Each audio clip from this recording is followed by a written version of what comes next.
हामीले जुन यो कार्यक्रम विगतमा एउटा सेड्युल बनाएर कार्यक्रम सुरु गरेका थियौँ, तर देशको विषम परिस्थितिका कारण हामीले त्यो कार्यक्रमलाई सो समयमा गर्न सकेनौँ।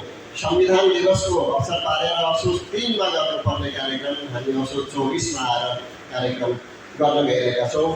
तर पनि देशकाल परिस्थिति विषम भए तापनि हाम्रो हर्ष र उत्साह घटेको छैन, हाम्रो हौसला घटेको छैन। हामी एकदमै दृढ भएर यो कार्यक्रमलाई सफल पार्नका लागि यहाँ चाहिँ उपस्थित भएका छौँ र यहाँ सम्पूर्ण थाहा भएकै विषय हो।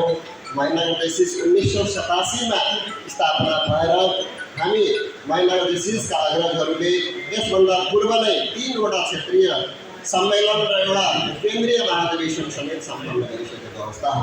साथीहरू, 18 वर्षदेखि लिएर 40 वर्षसम्मका युवाहरूको नेतृत्व विकास, उहाँहरूमा भएको क्षमताको विकास, उहाँहरूको वक्तव्यको विकास लगायतका विषयमा नेपाल देशले हेर्ने गर्दछ।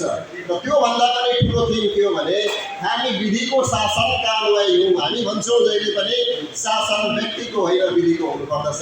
देशमा परिवर्तन आएको छ, युवाहरूले क्रान्ति गरेका छन्। क्रान्तिका पश्चात पनि त्यो बनेको सरकार, वर्तमान सरकार पनि विधि अनुरूप चलेको छ कि छैन, त्यो महत्त्वपूर्ण विषय हो। यदि यो सरकार विधि अनुरूप चल्दैन भने पनि त्यो विधि अनुरूप चल्नका लागि पनि देशले खबरदारी गर्नुपर्छ भन्ने हामी देशको मान्यता रहिआएको छ। र यो कार्यक्रमका सन्दर्भमा हामीले यो कार्यक्रम मात्र नगरिकन हामी कार्यक्रम मात्रै गर्दैनौँ, हामी विचारहरूको मन्थन गर्छौँ, हामी युवाहरूमा ऊर्जा दिन्छौँ, हामी यो देशमा यो समाजमा सकारात्मक परिवर्तन ल्याउनका लागि प्रयत्नशील हुन्छौँ। यो 2 दिनको अवधिमा हामी युवाहरूको नेतृत्व विकास, उहाँहरूमा सकारात्मक भावना ल्याउने, उहाँहरूमा अथाह ऊर्जा भर्ने काम यो सम्मेलनले गर्दैछ। र त्यसका साथसाथै यो क्षेत्रमा रहेका पर्यटकीय क्षेत्रहरूको प्रवर्धन हामीले आउने अतिथिहरूका लागि साइट सिइङको व्यवस्था गरेका छौँ। यस क्षेत्रको आर्थिक समृद्धि र यस क्षेत्रको सम्भावना, पर्यटकीय सम्भावनाहरू उजागर गर्ने पनि हाम्रो उद्देश्य रहेको छ। चेम्बर इन्टरनेसनल जुन अन्तर्राष्ट्रिय संस्था हो, त्यसको मार्फतमा रहेको एउटा नेसनल अर्गनाइजेसन हो। र आज हामी जहाँ उपस्थित छौँ, जेसिआई महेन्द्रनगर, त्यो नेपाल जेसिस अन्तर्गतको 184 वटा शाखा मध्येको एक शाखा हो।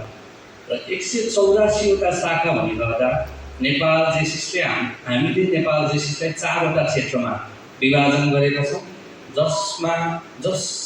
जसमा चाहिँ क्षेत्र क, क्षेत्र ख, क्षेत्र ग र क्षेत्र ख भनेर हामीले 4 वटा क्षेत्रमा विभाजन गरेका छौँ। र नेपाल जेसिसको विधानअनुसार हामीले हरेक वर्ष यो 4 वटै क्षेत्रमा क्षेत्रीय सम्मेलन गर्ने गर्दछौँ। र नेपाल जेसिसको 3टा क्षेत्रीय सम्मेलन क्षेत्र क, क्षेत्र ख र क्षेत्र ग सञ्चालन भइसकेको छ। र आज भोलिदेखि महेन्द्रनगर जेसिसको आतिथ्यतामा क्षेत्र घ सम्मेलन हुन गइरहेको छ।